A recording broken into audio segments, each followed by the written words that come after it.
Hey everybody, and welcome back to the Career a Day segment. So we're highlighting some jobs that are in high demand and telling you how you can land one of them. With me now is Charles Hodges, a truck driver with Curtis Keith Trucking. Thank you so much for being here today. Thank you. Glad to be here. Of course. We are glad to have you. So we are learning all about the career path. If somebody wants to become a truck driver, what does that look like? How do they even get started? Okay, so basically there's 2 or 3 different options you can do. You can go to work, you can go to a traditional commercial truck driving school. Okay. And there's Howard College out here, they have one that they do partners with. That's 3 to 4 weeks, cost you around $2,500 to $3,000. Okay.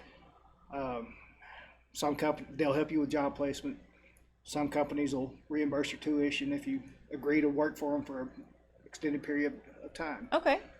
You can also go through an employer. You can get hired on with a company that requires a commercial driver's license. They'll help you get the license. They'll pay for it.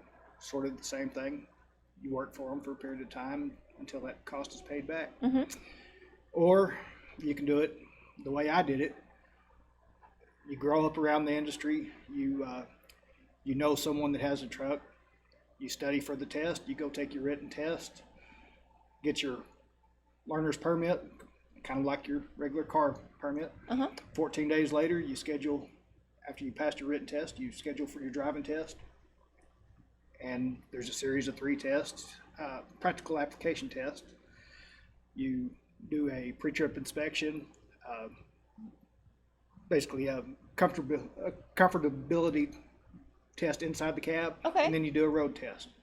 Okay. And then you're ready to go. Then you're on the road. On the road.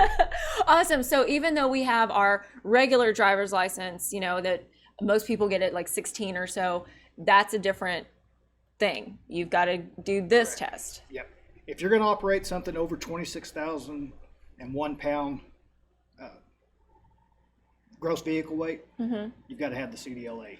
Okay. If you're going to drive a school bus, you've got to have a CDL-B with a passenger endorsement and a school bus endorsement. And these are all tests, fairly low cost, but you go in, you take each additional endorsement as you require. Gotcha. Because this is a pretty high stress job, I'm sure, at sometimes. So you got to know what you're doing and got to get it all off, get the regulations, know all of those, all kinds of stuff. Perfect. So for someone who may be thinking, okay, well, after graduation, here I am, you know, I want to get involved with this. Do they have to have a high school diploma, a GED, a, college degree? What does that look like? So you don't have to have a college degree. Okay. But you do. A lot of companies want you to have a high school diploma. Okay. You need to be able to read and write in English. That's a requirement by the government, by the federal government. You have to have, in this day and age, you have to have some comfort working electronics, working a computer. Okay. A lot of the inside the truck stuff now is done by an electronic logbook instead of the old paper logs. So you need to be able to work at least a laptop or an iPad or something like that. Right, be comfortable with stuff like that. Okay, perfect. So when we're looking at salary, I know, some people make a career of this and they go up to, all kinds of levels, but starting out and then up to that management level and that type of thing, what does the salary look like? So starting out, median salary is around $45,000 a year. Okay. And depending on what you're doing, if you're a local driver, pay can be around $15 to $22 an hour. If you're an over-the-road driver like I am, it can be based on cents per mile. Average start is around 50 cents per mile, loaded mile.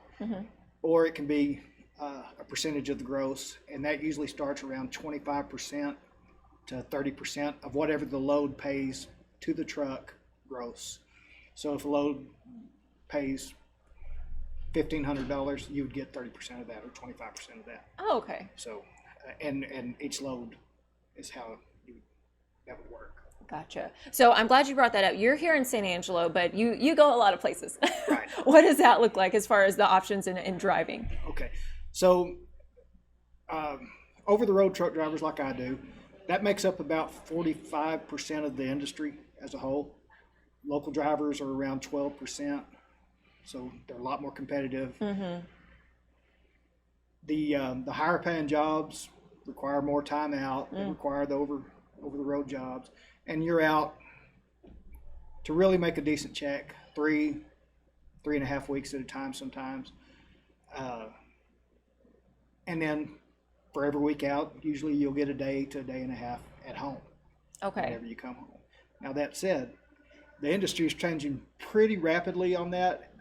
The companies, they understand that home time is it's meaningful. It's a good thing. It's a good thing. Yeah. And they want their drivers happy, and they know they can save themselves some money if they get the drivers home more, keep families home happy. You know, it helps with turnover. Gotcha. So that brings up my next question for people who are like, okay, I want to get going. What is the likelihood of them actually getting a job and becoming a truck driver and having that job security? So turnover rate is fairly high if you just look at the numbers, but that's based on people who come in, they find that it's not really for them. They go over the road 3-4 weeks, the money's not there because it takes a while. When you start out, when a brand new driver starts out, for most companies, he's not going to get a local or even the smaller company. He's going to have to go to one of these big national training companies, and they don't pay great to start. They like you to stay for a year, but they'll help you out. After about a year to 2 years, then you can start moving to better paying companies, get your home time a little more.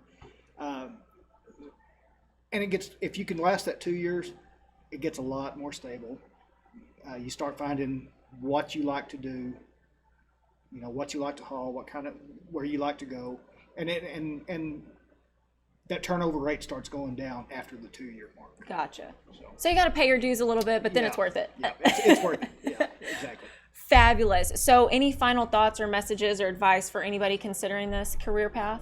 Yeah, if you're looking at getting into it, stay away from companies that try to talk you into doing what's called a lease purchase program. Okay.